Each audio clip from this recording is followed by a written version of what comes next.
Well, I think you've asked $1 million question, which the whole film industry is actually asking itself, because OTT isn't going anywhere. The worry is for the film industry right now. They're very scared. The audience has become very unforgiving, actually, if I may say so, because they're today in a place where they know exactly what they want to watch. They will reject something if they don't connect with it, no matter how big the star.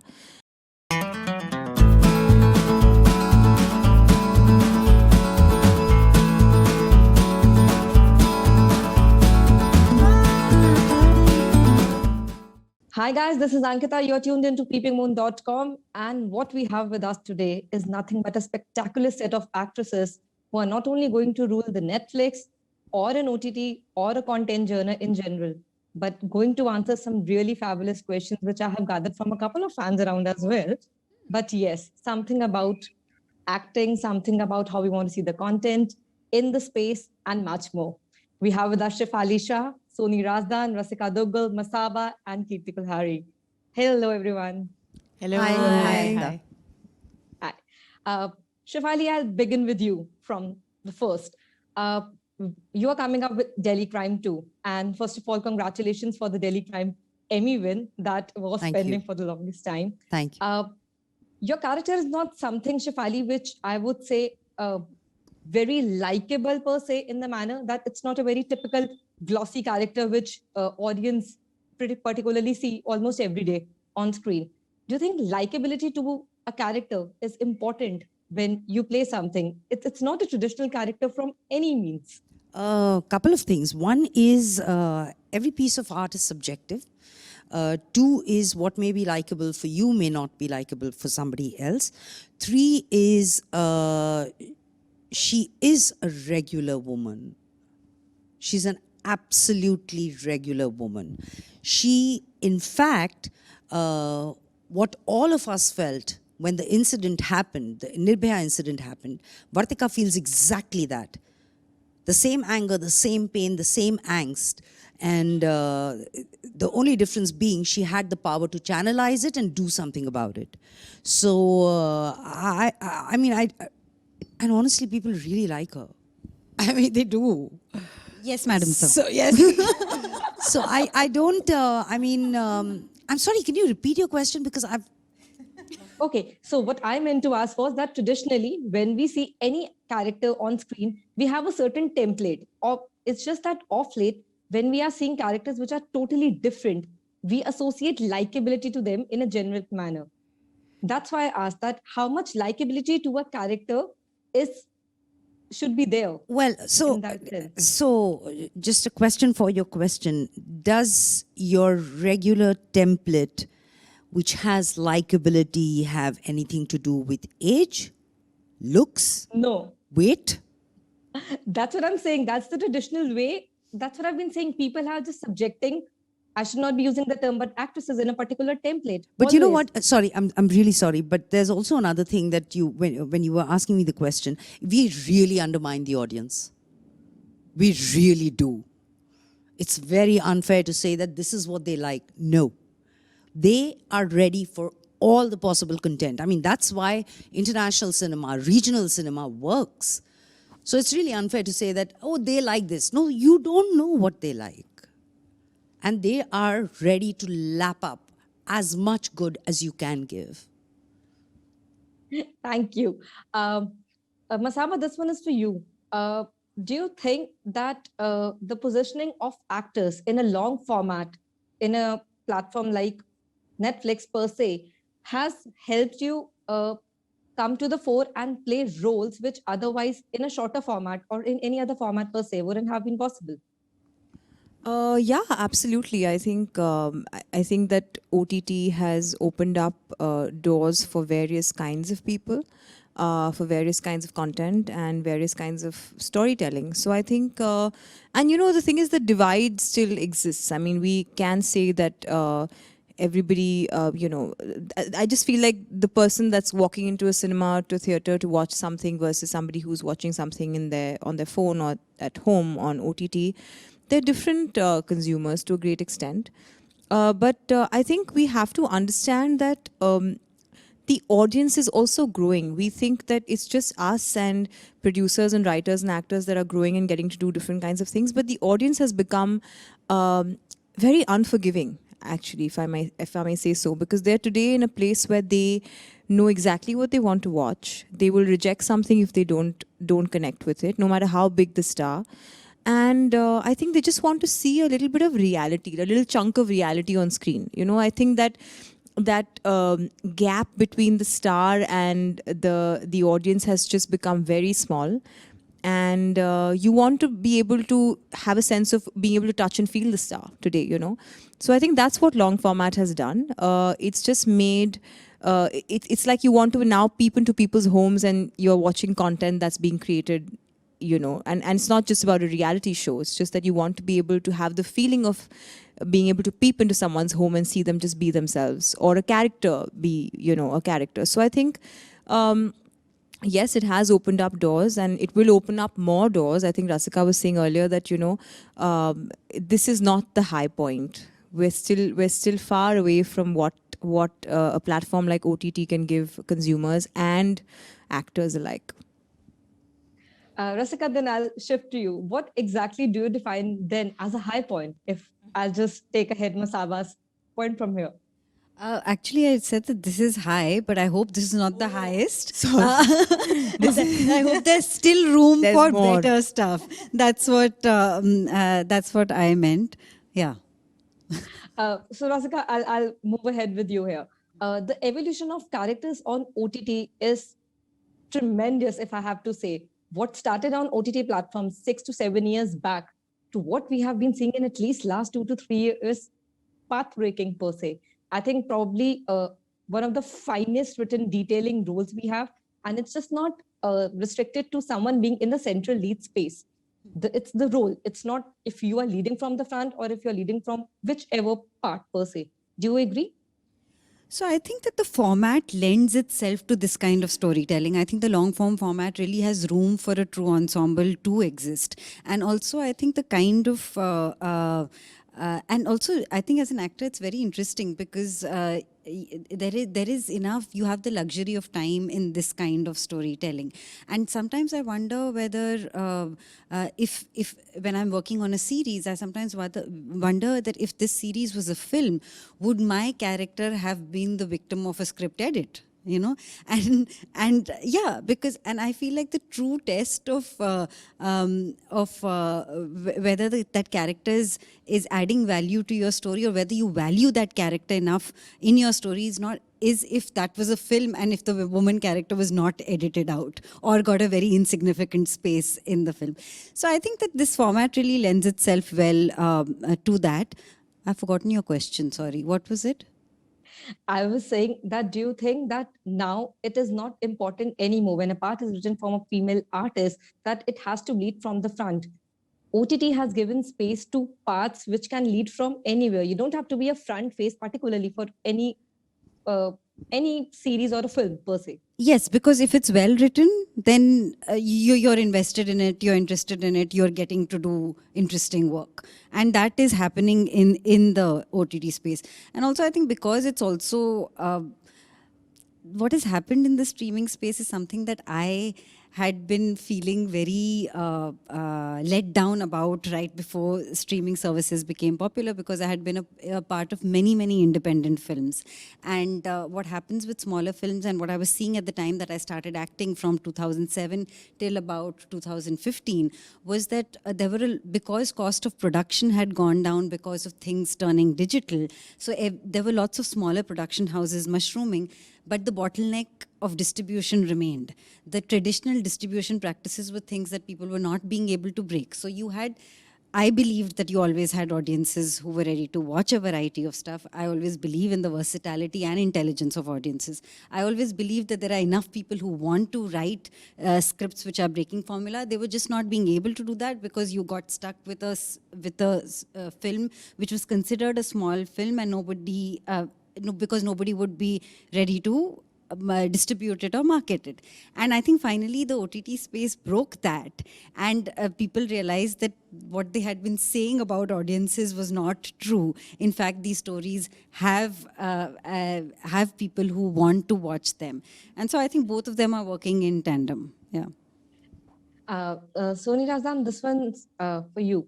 Do you think that I might be totally wrong when I make the statement, that do you think it took a web or an OTT in general to reposition such, or I would say certain actors? It's not that you have been working for the longest time, but did it take a web space to actually come out and acknowledge some of the really good work, which earlier was just hidden behind the folds of, I would say, a certain stardom? Like all the limelight was already distributed to a certain set of stars. But do you think it took a web to reposition? I would say not necessarily, because there are a host of actors who have come up in cinema. Cinema itself has been changing before OTT started streaming. So you have many actors. I'm not going to name the names, but there are many of them who cinema gave birth to first, and then sort of exploded on the OTT after that. So I think it works both ways. There are actors like those who got a lot of recognition in films. I have to say that probably most of them are probably men, though, and with the exception of a few. And maybe possibly for somebody like me, the web has been, I would say, a godsend, because it's given me a fresh lease on life at the moment. However, of course, I'm also doing films. The film that's going to be coming out on Netflix is one of those, Sardar Ka Grandson. But so I would say that no, I don't think you could right now draw a line there. I think it has worked both ways, honestly. But I think what's happened with the OTT is that people who have got good breaks in film earlier are now getting fabulous roles on streaming platforms. So what perhaps they didn't get in cinema in terms of leading roles, they're getting that here, for sure. Kirti, we normally say that when it comes to cinema, that it's easy to get typecast. Like there is a certain kind of role which you have been doing maybe for years, and then you get typecast with it. But does the same trappings come with a web content also? You have been face of one of the really popular web shows on other platform as well. Do you think the trapping set comes here as well?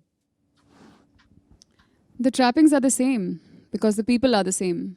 So it has got nothing to do with platform.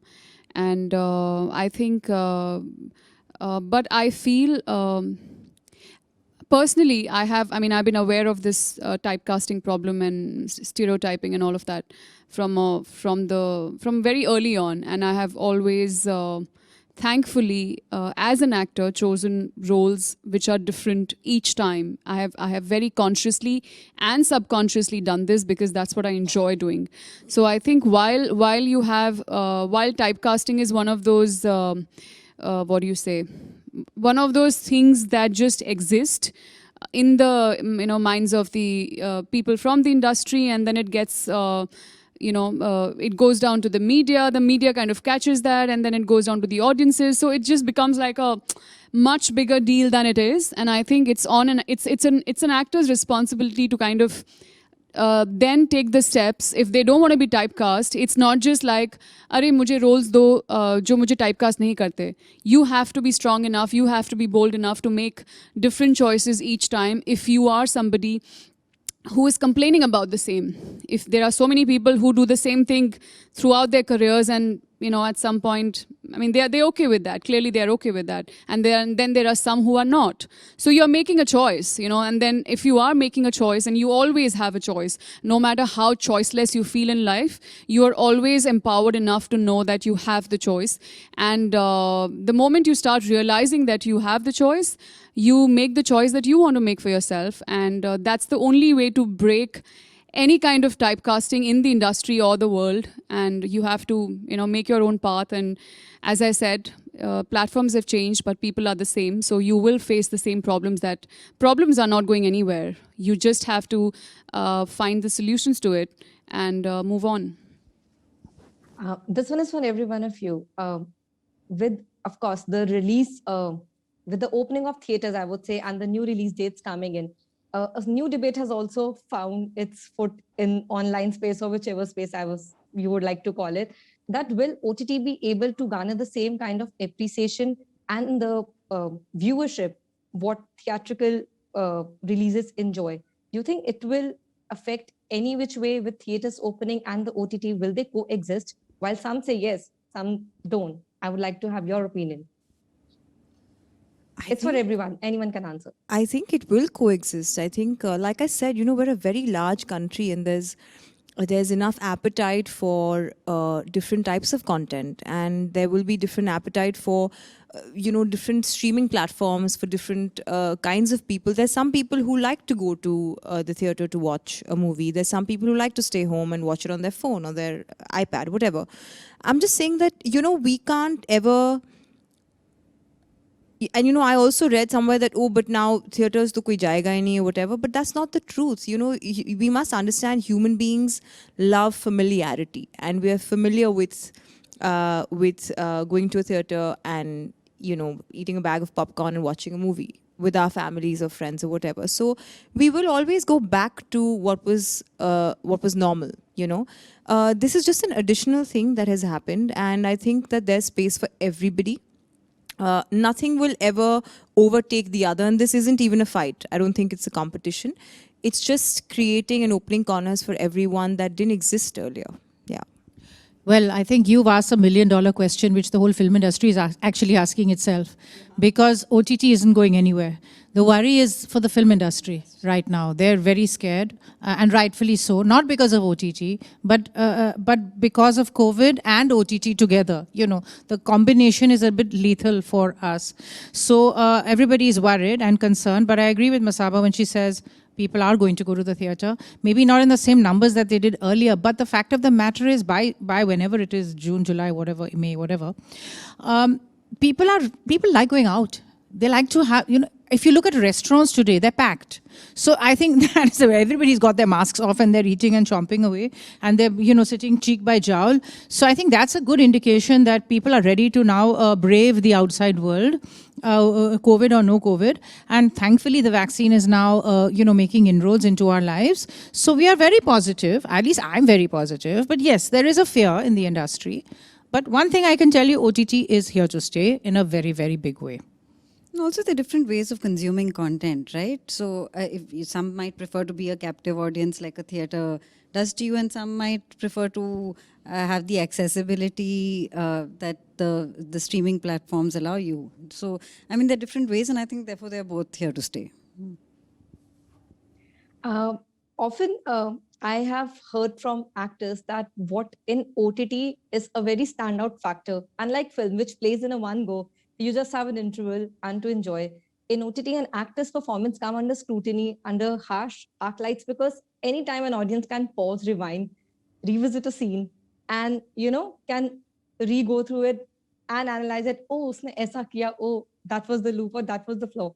Do you think that's an interesting aspect in OTT? Also, the performance are, I would say, minutely judged even than films. That's an observation. I would say if you're doing that when you're watching something, then the content that you're watching isn't great. Yeah. Because if you're watching something, you should be involved in it to the extent that you're not going to rewind and all that. Unless you've missed the word because somebody came and says, "Khana ke dinner ke liye kya bana hai?"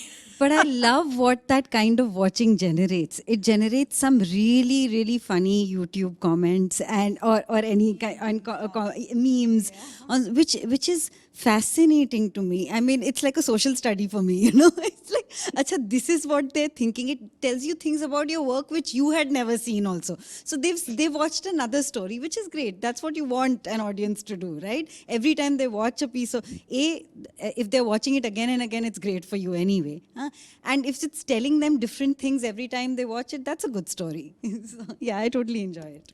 So I think a couple of things. First of all, yes, if the audience is, beginning to minutely observe, filmmaking as a whole, performances, are able to judge between, okay, I like this and I don't like that.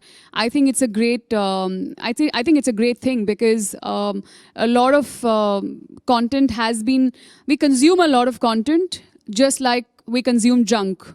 Like there is nothing attached to it. There is no investment. There is no involvement. There is no emotions involved. So I think if people are beginning to kind of observe things that they haven't observed before, I see it as a very good change, because it's not just our responsibility to give you good content. You need to grow up too, to kind of be ready for what we are trying to give you. It can't be a one-way street. Secondly, what I do have to say is that yes, when you're watching a Bollywood film, and depending on what the film is, आप बहुत leeway दे देते हो. You are like, depending on if it's a person you like, if it's a star who's popular, you're like, you're very, we are very used to mediocrity. We are very well adjusted to mediocrity, whether it's mediocre filmmaking, whether it's mediocre writing, mediocre acting. You're like, haan, theek hai, chale. That chalega attitude has become our thing, And I think what's happened with OTT is, you cannot sit, firstly, you are in the comfort of your house or your office or whatever, it's your phone or your TV. You have the pause button, as you said. So the moment you don't like it, you can pause it or move on to something else, because there is so much choice available. That makes the job of an actor or a director or a writer even tougher, because then if I'm sitting there as an audience, I want to see something which is worth my time and effort. I want to see good performances. I want to see good stories. And that cannot happen with just anybody. That's when you come to know what is this person worth. Why do you think suddenly actors are just like everywhere? People you can actually call actors are just like, there's so many new people coming, new faces. You've never seen them before, and they're like just stunning you with their performances. This is because OTT requires good performances to hold the audience's attention. That's the only thing. No tricks. You cannot trick the audience into saying, hum tumhe ye. You can't give them a candy floss and be like, chalo bacha, like have this. You have to give them real food. Real food for their minds and souls. It has to, do something to them, and that eventually happens with good performances on screen. So suddenly you see actors of all kinds, of all age groups, just not available. Everyone has so much work because there's so much demand for them, And I was mentioning this in another interview, that you might attract the audiences with a popular name initially, but by the end of it, दूध का दूध और पानी का पानी हो जाता है. You know whether, this is going to work or not. So I think I love the fact, man. I think this is what I stand for. This is what I believe in. I'm so glad that the idea of cinema that I have had in my mind for so long, it's finally getting its due. People who deserve, I'm not saying others don't deserve, but when you're in the business of performing arts, you're in the business of, say, acting, you have to know some of it. You can't pretend to be an actor, and then, it worked in a certain way, it worked for some people, but come on, like, now it's like, it's really, it's reality check. You have to either work on yourself and become as good as what's being offered these days, or you'll have to let go, Shefali, I'll conclude the last question with you, and anyone else, of course, can pitch in for the answer. Right now, what is taking everything by storm across any medium per se is the talks of censorship of content. You, Sony, ma'am, Rasika, Kirti, you all have been part of films as well, where you have seen censorship and the content not getting tweaked and making it to silver screens. Do you think even in OTT, do we need a certain kind of censorship to tell audience exactly what kind of content they should and they should not watch? You cannot tell an audience what they should and they should not watch. They'll figure a way to watch it, irrespective. Secondly, with any kind of freedom comes responsibility. That's not rocket science, and it's not the first time we're hearing it. So it is as much as the maker's responsibility or the platform or the actors, it's equally the audience's responsibility to make the right choice. And there are, there is a parental guidance, or there is below 18, above 18. So it's always been there. Has it stopped them from viewing whatever they want to? I really doubt. So it actually boils down to the sense of responsibility everybody should be sharing, not just putting the blame on the creator or the platform or the responsibility of it. I think and yes, I mean, the beauty of art is it's democratic, the expression, but not to a point where you can hurt or offend people. I understand that. And at the same time, you have to understand that as an audience, that on a certain level is fictional. So, everything doesn't have to be a personal assault. Anyone else before we conclude? I mean, there is no such thing as absolute freedom. We aren't, and freedom of expression is very important. But I think the best part about our country is that we've always, somewhere down the line, managed to, have a fine balance between what you want to say and the way you say it and the way you put your point forwards. So I think that should continue. I don't see any reason why, just because you're on an OTT platform. Yeah, I mean, we're not talking here about some character saying a few swear words and things like that. I don't think that that is an issue at all. So what are the issues? I think time will tell. But right now, things seem to be pretty okay. I don't think that we are in any sort of a danger of not being able to be, to express ourselves. Because it's very clear that these are just, whatever ruling has come out, it is for us to be able to just be more, to take it upon ourselves to be responsible as makers. So I think as of now, things seems to be pretty, pretty clear in that respect. Thank you, everyone, for your time. Thank you for the streaming, and wishing only good content from all your end. Thank you so much. Thank you. you. Thanks. Thank you.